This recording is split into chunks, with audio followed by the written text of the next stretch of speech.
So it's no secret that a lot of people enjoyed the first Venom movie despite a lot of the backlash that it received.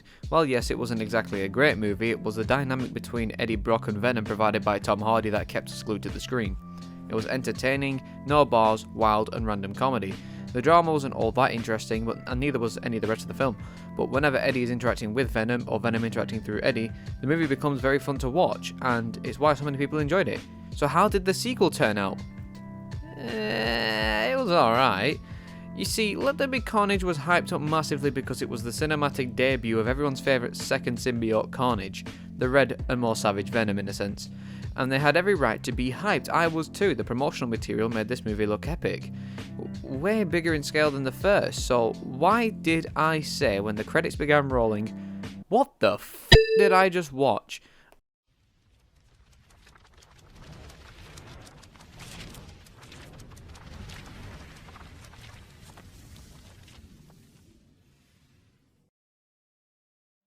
I wasn't overly impressed by Let There Be Carnage. I think my expectations were a little bit too high, so I went and watched it again. And I still think it was really underwhelming. For starters, I'm going to go over what I did enjoy so I don't sound like a Karen. Eddie and Venom. Of course I do. This movie acknowledges that everyone's favourite part of the last movie was these two. And they're back with more screen time than ever and even more goofy moments between them. They're just a perfect comedy duo, I think, for the genre especially. The third act. Director Andy Serkis likely heard all of our complaints about there not being enough symbiote action in the first film, and when we did get it, it was some of the movie's best moments despite nobody knowing what was going on or what the f*** a riot was. The film uses its runtime to hype up an eventual clash between Eddie and Cletus, and when they do battle, I do think it's a really good fight. It's brutal, it's tense, and it's fast-paced. Cletus. A miles better villain than Carlton Drake, that's for sure. You know, Cletus is a serial killer. He kills people. It's what he does best. And that is indeed what he does, even more so when he acquires that succulent symbiote-infested blood. See, unlike Drake, Cletus is a threat. Drake just uses corporate power to mask his experiments until he eventually becomes a victim to it himself, albeit it was a success, bad karma soon caught up. Cletus, however, escapes jail as a monster, breaks his lover out of their own prison, kills and kidnaps a few people, and then battles Eddie. His presence is known throughout the film, as the whole of the city's authority is essentially looking for him while he searches for Eddie when he's separated from Venom, the one thing keeping him alive at this rate. So now I'm going to go to what I think holds the movie back. Cletus. Now, yes, I know I just said I liked him, but please hear me out for a minute. I did like him, yes, but that's because he's a better villain than Drake, and more specifically, it's Carnage that I didn't really like. But back to Cletus for a minute, he's more entertaining to view as well, you know, he just does the movie no favours. Whereas Venom and Eddie are written to bounce off of each other, Cletus and Carnage have no chemistry at all, and they're instead just there for the sake of providing a villain at times. And speaking of villains, Shriek. I mean, I understand that she is the lover of Cletus in the comics and is integral to his story, blah blah blah, but my god, this character is bad. You know, she's boring, uninteresting, and it's the definition of a plot device. It's lame. The pace, while the first film took it slow and steady for us to understand what's happening and whatnot, this one just flies. It tries to tell a 2.5-hour movie in less than an hour and a half. You know, while this isn't entirely a bad thing, as a matter of fact, I think in some ways it really makes the movie more fun to watch. But it's like really fast, I can't keep up with time. So fast to the point every 5 to 10 minutes, it feels like we're watching a completely different genre of movie. It's certainly something that won't bother everyone, but it really distracted me. And finally, my biggest issue with the movie is the weight and scope. The first film felt large in its scope at times, telling this large story, blah blah blah. It seems had a fair bit of narrative weight behind them at times. The movie doesn't really have that. Its pace doesn't allow for that. It feels no emotion at all while watching any of these scenes. I get a chuckle, yes, and maybe some giddiness, but that's it. There is no emotional weight that is present in this movie, in my opinion. And despite the movie's best efforts to have that, a lot of it boils down to Cletus and Carnage being the centre stage of something they shouldn't be. Venom's last words to Cletus, "F*** this guy," sums up my feelings towards Cletus and what he did with this movie.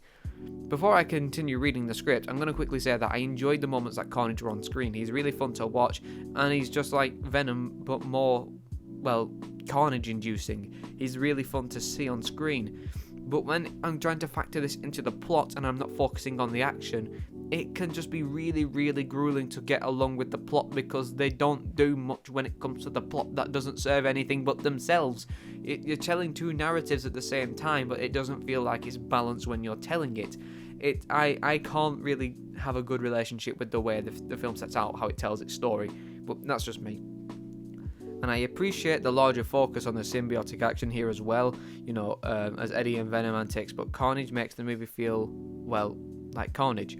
If you're going to have one silly duo, make Cletus and Carnage similar, keep them in character, of course, don't have them a blatant copy. Or you can make Cletus completely dark and ruthless without Shriek.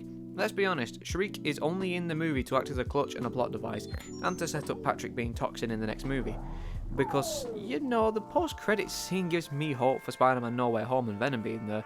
So yeah, Let There Be Carnage has some really cool ideas and some pretty awesome scenes, but it really falls flat on its face whenever Eddie and Venom just isn't on the screen. It has no identity outside of the pair, and it really needs one. What good is a villain if they have no real weight behind them, besides the fact that they're a bit violent? We all love a good villain showdown, yes, and it was really fun to watch third act, but if I don't think that the villain has a chance, then I'm not going to care.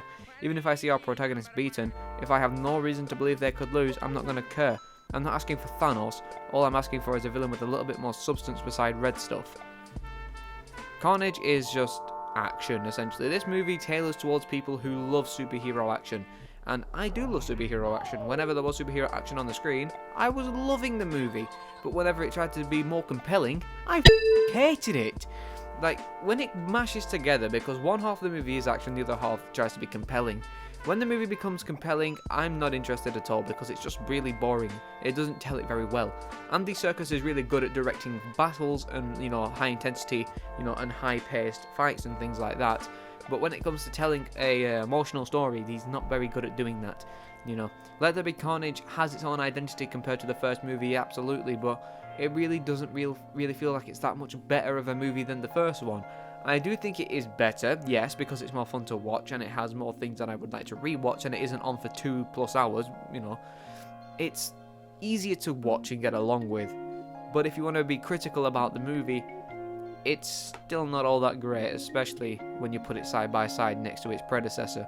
But here's to hoping that things can only get better for Venom, I love the franchise and I love the character. I don't think there's anything wrong with it. The only problem is the films aren't objectively good. That's the only issue the Venom franchise has, and it is really difficult to tell a Venom story without the thing that makes Venom Venom, which is Spider-Man. And I know that there's some promises for No Way Home and whatnot, but we can't rely on the MCU to save Venom, because now in his own universe there's another standalone movie being teased, and if Venom gets brought into the MCU permanently, what's going to happen to that movie?